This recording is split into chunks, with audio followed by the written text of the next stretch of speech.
Good day and welcome to another Quilting with Dawn. Yes, I have decided to start the next series of videos, and this is going to be called, or is called, Quilting with Dawn Bargello.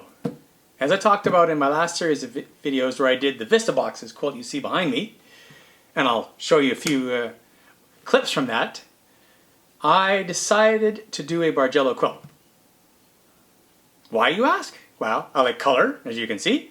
I like the three-dimensional effects you can get with colors and the choice thereof, and it looked like fun. So, what I had done before showed you about this twist and turn Bargello quilts book. I'll show you on the big screen, by a lady named Eileen Wright. Well, she wrote a second book as well, which also gave me more quilty ideas, and it's, oddly enough, more Twist and Turn Bargello Quilts by Eileen Wright. So, before I get into the details of my quilt, and I know I've got you sitting in your chair with pins and needles saying, what's he gonna do? I'll just show actually a few outtakes or a few clips from the Vista Boxes just to get you an idea for those that are tuning in for the first time that very simply, I am a novice quilter.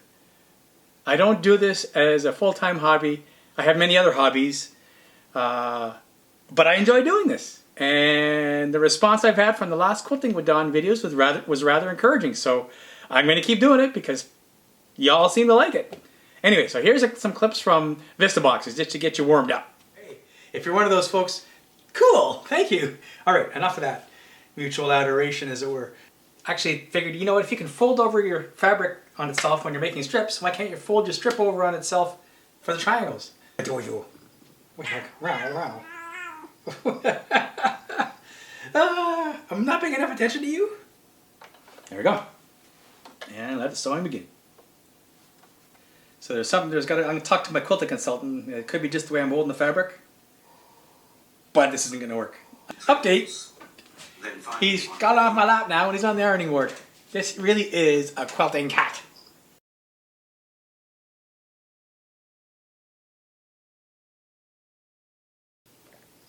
That really, smooth. That really is a fine whiskey. Rock and roll. Let's see how my two strips come together. Coming together. And I gotta say, I'm gonna brag, my points at every triangle, just about every triangle, is excellent. Don't drink and quilt. I'm not sewing anymore tonight. Cheers. And this is one of those cases where I proved I have selective hearing, because I heard Carolyn tell me, you can sew over the pins. And then the seam wouldn't be right. And then it would go wonky. Episode 3 started on the 11th of February. This is now the 22nd, 11 days later. So that's 12 days of sewing, including today. Carolyn highlighted for me, because I was going to take, she has this one ruler that's massive. I was going to do it in one shot, thinking that's the right thing to do to get a nice straight edge. No. I will say one more thing. Pinning was and will continue to be my friend.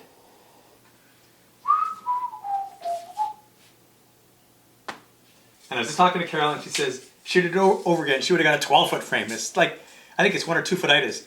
Whenever you have a boat, you always want more. Well, I think maybe Carolyn is pacing that with the quilting machine.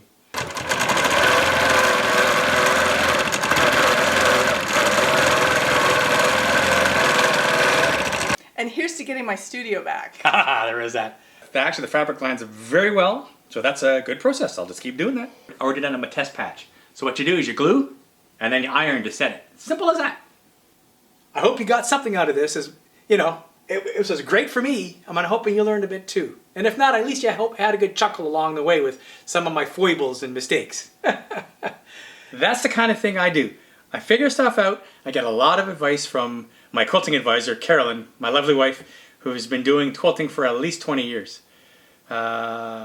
So yes, I do the quilting, I do the sewing, I do the design and all that good stuff. But I get a lot of assistance from Carolyn when it comes to scratching my head saying, why do I do it this way? This makes no sense. And she explains why. And then I'll pass it on to you because, hey, I'm learning. If you're learning, cool. If you like it for the shits and giggles, good for you. So this other book, Twist and Turn Bargello Quilts, I'm going to show on the screen the actual pattern I want to do, but it's the one on the cover. And I'll certainly show you on the big screen. She's got a full-size picture. This, according to the book, makes a quilt that's 96 by 96 inches. So it's a square quilt. But given the amount of detail, I don't think I'm going to put a border on it. That's going to be the final size, give or take what I end up with. Now here's the cool part, is that with this design, I was looking at it and Carolyn said, no, that's a neat choice. And there's a lot of work involved, and I'll get into the details once we get going. But Carolyn said, that looks like an eye in the center. And she even said, that looks like the Lord of the Rings eye. Eye of Sauron, I think it is. So that helped me decide the colors I'm going to use for this quilt. And what I'm going to do is a nice blue and white gradation from dark blue through to white for everything but the eye. So I have a nice bluish background, nice calm, but then the eye is going to have the full gamut from bright yellow through orange to red. So the center of the eye will be yellow. But wait, actually the very center of the eye is going to be black, like any eye would be. And the outside edge of the eye will be black. So I just have to lay my colors out to have that flow from the center of the eye black right away to yellow through orange to red on the outside edges. I think it's going to look really great. So I've already started on this in the sense that I've got the design. I know what I want to do. I've sorted out the amount of fabric I need based on the design, and Eileen Wright does a very good job of showing how much fabric you're going to need. Here is what I've got so far for fabric. So, true story, there's this shop called Fabricland in Canada. It's a chain, and they've got fabric stores throughout major cities in Canada. And they give you discounts. They have all sorts of fabric. It's not just quilting stuff. But they give you a discount if you're a member. So, and Carolyn's a member, of course. But not only that, they had a big sale recently, and they had, as a result, ended up having 50 to 60% off on all their quilting fabrics. Awesome. So Carolyn and I went down there because I'd already had in my mind I was going to do something with this Bargello quilt.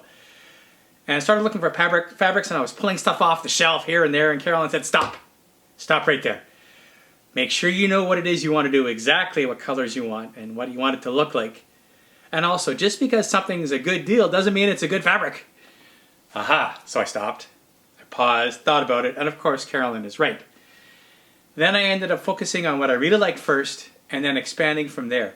So one of the fabrics I did really like was this one right here, this type of fabric. It's got this beautiful swirly colors on it, and they had a couple blues, and they had the reds, yellows, and oranges that I really liked. So I said, I'm going to start with that. Then I started going through the racks of bolts of fabric and determining what other colors I could do. And as you can see, I ended up with quite a few blues that day. Not many reds, oranges, and yellows.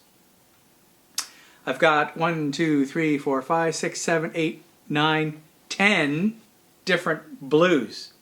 Well, that's halfway there, because what I forgot to mention before is that this Bargello pattern asks for 20 different colors in the colorway. So for the blues through whites, I need 20 different colors, and then make sure they flow. So I've got a reasonable flow here. I probably have to tweak it a bit and do the trick to make sure that the tone is actually getting progressively lighter or darker, depending on which direction you're going. Same for the oranges through yellows through, yellows through oranges through reds. Because I'm not sure these two here, you can see, work right with the orange there. But again, I don't have my 20 yet of the reds. That's called the red colorway. Now, the eye is going to be black, so really I need 19. Or if I get a brown in there too, which might work between the red and the black, then that may be 18. But the point is, I've just started picking out fabric. Carolyn has a large stash, reasonably large. She is going through her scraps, but she does have quite a few blues, so I will be able to augment my blues with that. She doesn't have as many reds, she has some. So I suspect my hunt in fabric stores is going to be with the red colorway. I also noticed online, for example, Missouri Star has these strip sets, like a jelly roll, where they've got a gradations. Northcott, I think, has one of those. And I noticed they have a gradations in blue, and I'm hoping they have a gradations in oranges. In fact, I believe they do. Funny part is, the gradations in oranges I noted, I have 2 or 3 from them already when I did the Vista boxes. Those oranges you see in my Vista boxes are part of their gradation set. So I may be able to grab some of my colors from my Vista boxes. I have to see how much I've got first. So there you have it. I started. I've got some fabric, I've got a design in my head, and I'm on my way. Nevertheless, please, if you're interested, stay tuned for the next Quilting with Don Bargello, Because the next one, I should have all my colors chosen and then even blocked out how it's going to look in a design. That'll be cool. So having said that, happy quilting, happy sewing, and we'll see you next time. Cheers!